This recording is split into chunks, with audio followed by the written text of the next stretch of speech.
In the country, there is like good impact, but also for local people, some people are affected by it. Definitely, I could see the growth, of course, because I have more clients, more people were like hitting me out, they were interested in coming.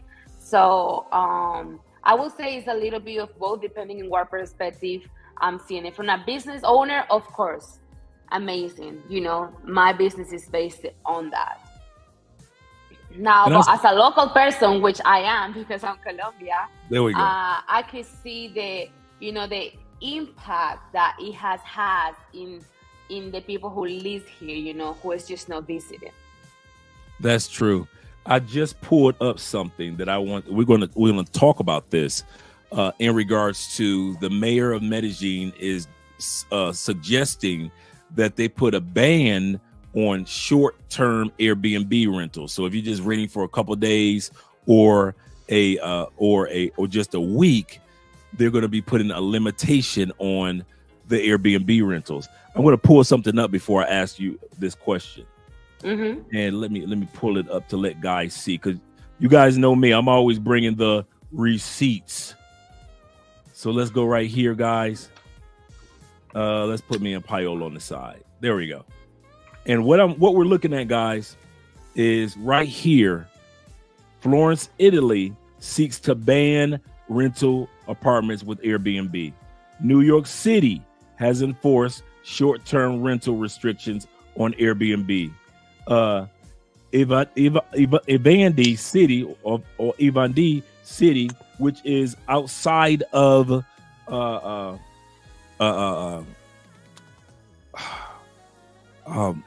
Barcelona, they are putting a limitation on Airbnb. So there's a lot of cities, guys, around the world that are putting limitations on Airbnbs.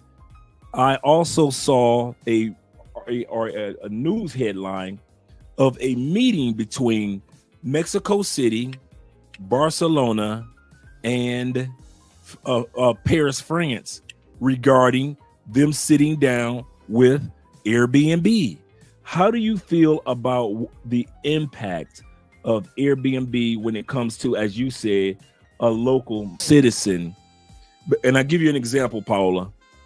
When I was watching the headline for Mexico City, right, investors would come in and buy the whole building and send a letter to the people, you need to be out in 5 days. We'll turn this into an Airbnb.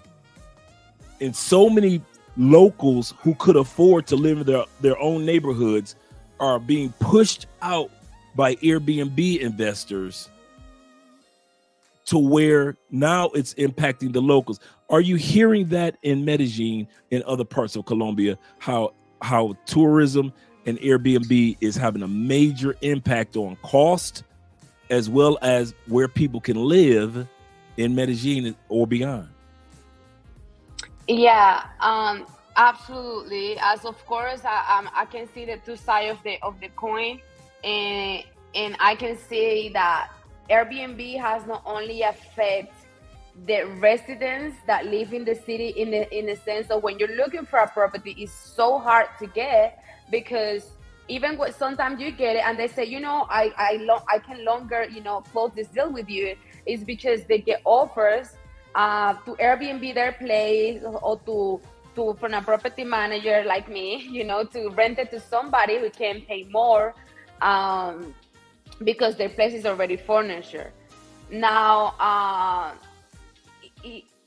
also the impact about Airbnb that I don't know if you guys know is that Airbnb is not generating taxes in Colombia. What do I mean by that? It is as long as the people who are doing Airbnb are being honest with, if you can avoid to pay certain things, you always will. It's just human survival mode. Right. So what it is about Airbnb in Colombia is that before they didn't ask you to anything, but now they just ask you for a RNT certificate, which really is just nothing really deep. It's just proving that you are working in the tourism industry. That's it. Yes. yeah. When we're talking about the incomes that you're having for those properties, if you have PayPal, if you have a bank account in another country, if you have Wise, which is like, online banks worldwide, and you use this to bring your money in, it means that none of this money is getting into a Colombian bank account, which means the government has zero way to regulate and tax this money. So that is affecting in that way. It is affecting in the fact that rents got very expensive because people now don't want to rent it to nobody. Say, okay, I spend $5,000-$10,000 in this furniture. I get it back in a year, and I still can, make money out of it, and I don't have somebody consistently living in my place. It's just it changes a lot, and also, not only it increases the price for local people, but there is no place to book that are affordable. Yeah, it's kind of funny that you would say that. We're even going through the exact same thing here in Cali, Colombia. I never thought that it would be impacting me. Andrea and I are looking for, we're looking for apartments, and a lot of places are basically just Airbnb'd out, or the owners are kind of like nonchalant or just laid back when it comes to maybe I'll rent it, maybe I won't. It's like, okay, so you got it posted to rent, but you're not. But I'm thinking about Airbnbing it out. So even personally, as a person that has been living here for 6 years, I can tell you that it does impact the average person that's looking for an apartment. And I can imagine, and the part that's frustrating, Paola, is this: when you have more money than enough to pay for whatever apartment you want, and we still go through the headache of whether this owner wants to rent it to us or others, or just Airbnb it out. So you're absolutely correct in regards to there are positive sides about it. People are making money, and it's bringing in tourism. But if you're a local person living here, you're trying to get you an apartment, some days it could be somewhat problematic for just the locals. And let me ask you this. Go ahead. Yeah. Now, before you actually continue to the next question, I do want to clarify something. And this is something that I always talk with the local people. People in Medellin, I would say especially, gentrification is a factual problem right now. True. Globally. Yet, people here in Medellin, at least Paisas, they are very like off their culture. Like they just rock with their people and stuff like that. I'm not saying they're xenophobic, but they always prefer their own, which is okay. I understand that community side of it. But they need to understand, gringos and local people, that this is a two-way street. This is just gentrification doesn't happen, because if I rent my place for the same place that I will rent it to a gringo, to a Colombian, then there is no happening. It's in both sides. Why? Because, now I know that there is a guy living here with a digital Nomad visa that is willing to pay twice as much as the Colombian guy, right? And that I don't have to worry about. So the Colombian person is also making an impact in changing the prices to take advantage. And that's valid, because it's like, okay, if you invest $200,000 in your property, you're Colombian, now you see the opportunity to get your ROI faster, you want to do it. But also, all the local people can just not blame gringos for coming when their own people, we are incrementing everything to take advantage. It's like survival move. I do it because it benefits me, but if it doesn't benefit you, I'm sorry. So it's just like, it's understanding. Like, maybe like I rent property, as Chris says, I rent his property. And some people, for example, when I have like super high-end properties and stuff like that, some foreigners are like, oh my God, who do you think you are? Why would I pay $2,000 in Medellin? And I was like, do you think this money is for me? Because I'm only winning a little fee out of this. Right. I wish this 2,000 is for me. I don't determine the price of this property. I'm only managing for somebody, and in exchange, I'm getting a small managing fee. It's not like this whole money is for me. So it's like, it's the misconception. You also in your business, also, being part of gentrification. I was like, yes, I am, but also no, because I try to, if you only have $700, I can tell you, okay, I don't have zero property for that price, but maybe help you find something closer to your, and that's not my fault. I don't determine the price of these things. I've only, part of it, and I commission out of it, but, Let me ask you this. Now that you said that, I have a theory. You maybe could correct me if I'm right or wrong. Mm-hmm. Normally, the places that foreigners go to, such as the expensive areas of El Poblado and Envigado and Laureles, most average Colombians in Medellin couldn't afford to live in those areas anyway. Am I correct? Yeah. I mean, only the high class.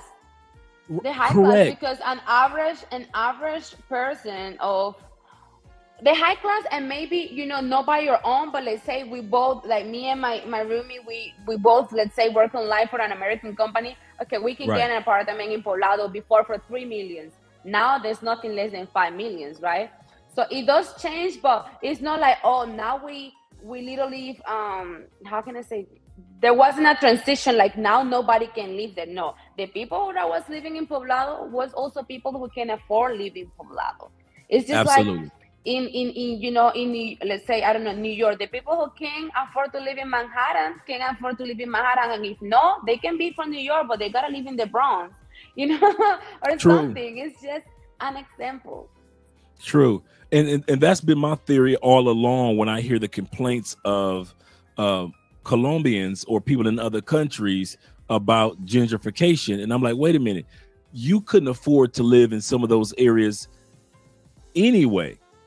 And so since people couldn't afford to live in those areas anyway, except for those that already had money in Colombia, I don't understand why people who couldn't afford to live there anyway are complaining so much. But then I can still understand, because in certain areas people are still